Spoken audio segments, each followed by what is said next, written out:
notice right now, whatever thought just passed through your mind. Don't chase it, don't name it. Let's just have a look at what it just did. It arrived from somewhere you can't quite locate and disappeared into another unlocatable place. It held your attention for a second, maybe less, and now, where is it? You can't point to it. You can't hold it still long enough to say, there it is. And you can try this with a feeling, a sensation in the body, even the sense that you are the one watching all this. Follow it, and it moves. Try catch it, and even the one doing the catching, well, that shifts too. And this is the question James Low, a Tibetan Buddhist Dzogchen teacher, has spent decades pointing people towards. Not who am I, as a search for an answer, but something closer to, have you actually looked?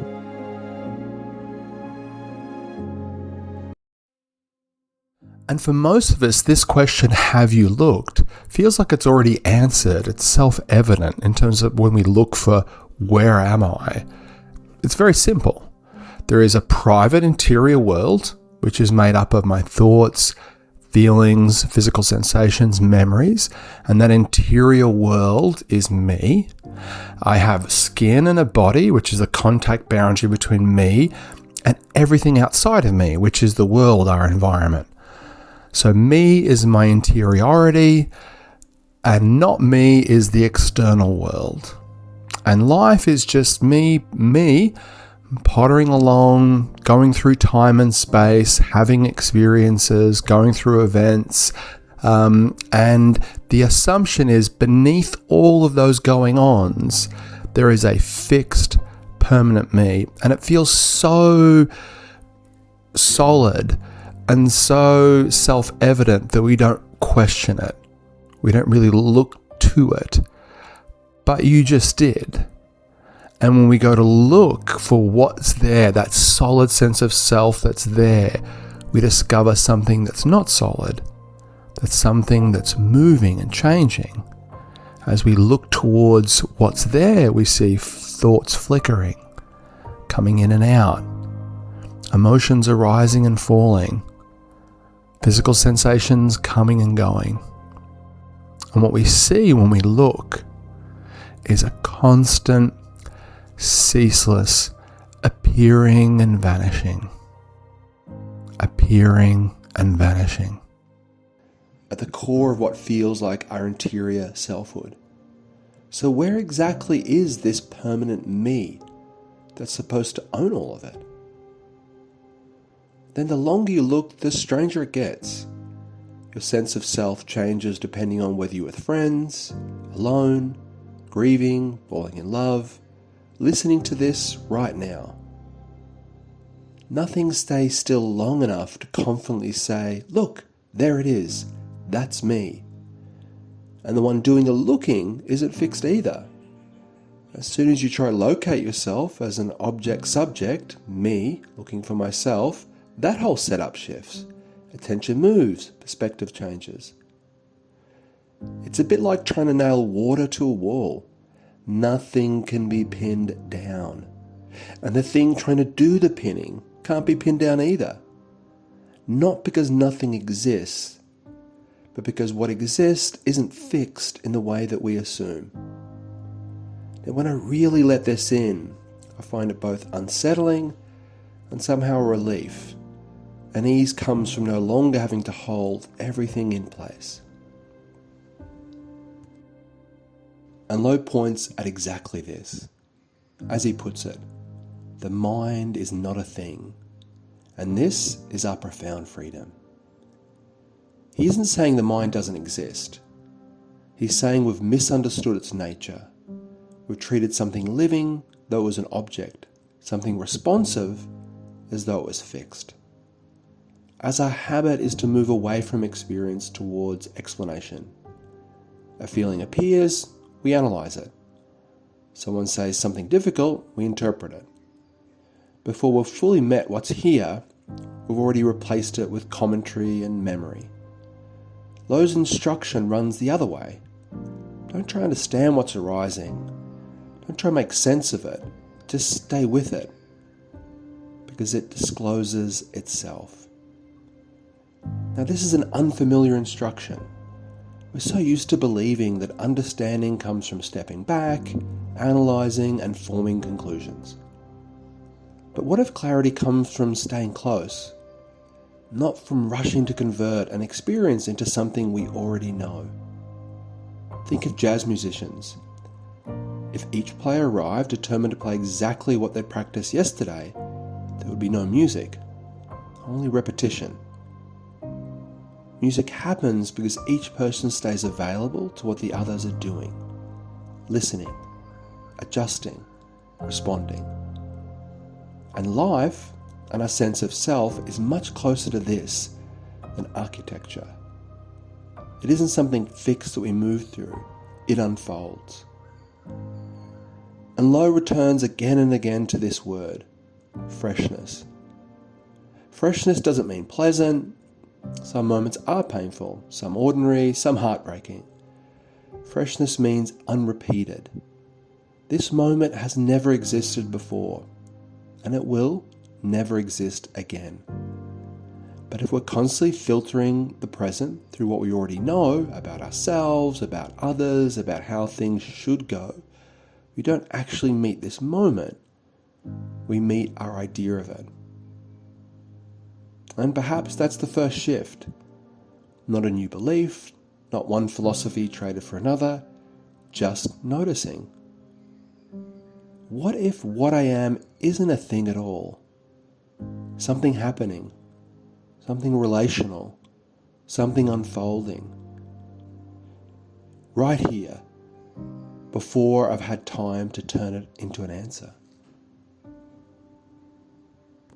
And if this is true of the self, it's worth asking whether it stops there. We assume our own thingness, and then we project it outwards. There's me, there's you, there's this chair I'm sitting on, there's this tree outside my window.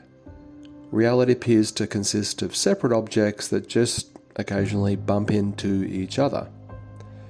But take the tree. Now, it feels obvious enough to say, there's a tree. But where exactly does it begin?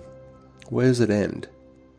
Does it stop at the bark, the leaves, the roots? Not really. Without sunlight, no tree. Without rain, no tree. Without soil, fungi, bacteria, insects, air, gravity, no tree. Take those conditions away, and there's no tree quietly waiting underneath them all. The relationships aren't something the tree has. They are what the tree is. It doesn't first exist and then enter into a relationship. Relationship is its existence. A tree is a relationship, not a thing. I am a relationship, not a thing.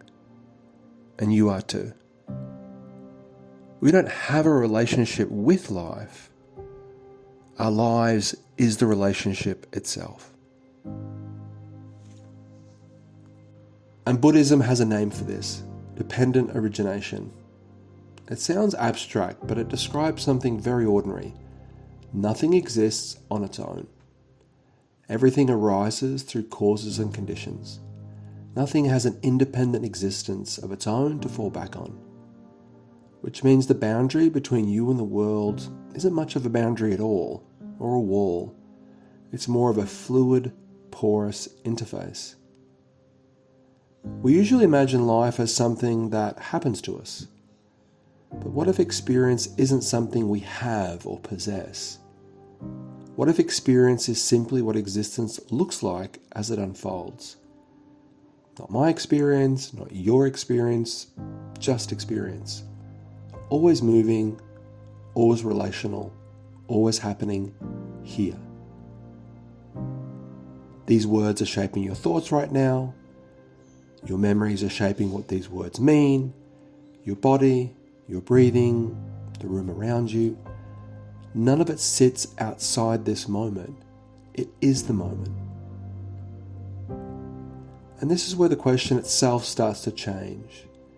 Instead of who am I, we might ask, how am I?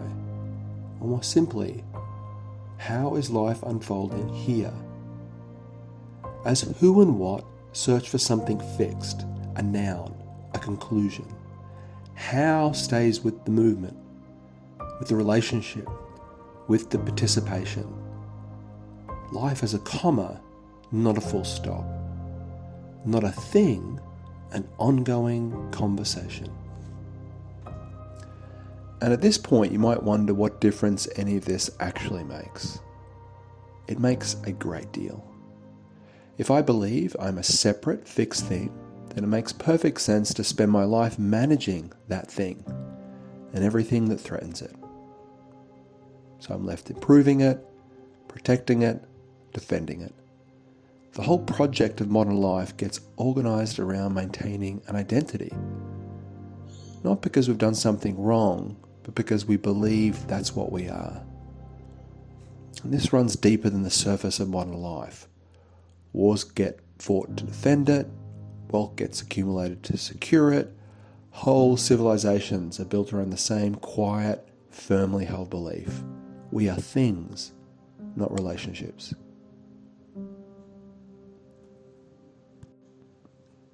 And Low isn't suggesting we build a healthier version of that thingness. He's asking something more unsettling. What if we've mistaken a living process for a solid thing? As most of the time we aren't meeting what's here, we're meeting what we expect or what we remember. The ego as yesterday arriving before today has had a chance to speak. Not because memory is a problem, of course memory is essential, but certainty is. The quiet assumption that we already know who this person is, who I am, and what this moment means, and how will it go. So freshness isn't about erasing the past, it's about letting the present be alive as it actually is. To be surprised, not because surprise is guaranteed, but because certainty isn't. And this is what I really love and appreciate James Low's teaching of Dzogchen. It doesn't require you to become a Buddhist. It doesn't require you to take on a particular faith or believe what he's saying and trust in what's being expressed. It just invites you very simply to notice, to pay attention to what's here and how we are. No change is required in that sense of I'm here and I need to kind of get there and discipline myself and do these things. And for someone who's felt very much under the tyranny of self-transformation and personal growth and trying to get from somewhere to somewhere else, where I've got all these problems and issues and I'm doing all these things to get to another place, both internally and externally, this is a great relief. Because a lot of that movement to change, from my own experience, is driven by shame and not enoughness. And here what's presented is none of that. Like, I don't have to do anything. All that's required, all that's invited, is to pay attention and to notice what's here, what's before me, and to allow myself and to feel available to, or hospitable, which is a word he uses often, to the present moment, to the richness, to the aliveness, to the immediacy of what's here, just what's here, the already here-ness of what's here, and the relief and relaxation of being able to just give our attention to, our devotion to this moment, to just here, just now, to just this, just this. I just want to say, if there's anything about this video that you've really liked, or anything about the insights that have been communicated that resonated with you in some way, I would recommend to really go and have a deep dive in James Low's YouTube channel or website and really get stuck into the meat and bones of this teaching, because what I've communicated here is just really, to some degree, just skimming the surface or taking a very kind of basic idea and expanding on it. If you go to his YouTube channel, there's just everything there. I really, really appreciate and love the way James Low communicates Dzogchen. There's something particular I find in the way he communicates that I think is very unique and very accessible, but at the same time very profound and very layered. It is the kind of thing where you really need to concentrate. It isn't something you can really have in the background, I find. I also find that if you listen to a 40-minute lecture or a Zoom talk that he gives and you really like it, I would recommend listening to one of his retreats in full. He has one there called Self-Liberation. It's 18 hours. I listened to it over a couple of weeks, and there's something about the process of where he begins and where he ends, kind of this journey he kind of takes you through that really gives you a really good understanding of Dzogchen and just this thing of how and unknown thingness. And obviously it goes into a lot more depth and detail than I do here. But yeah, I think if you really found some resonance with what was communicated in this video, I would recommend to go check out James Low directly.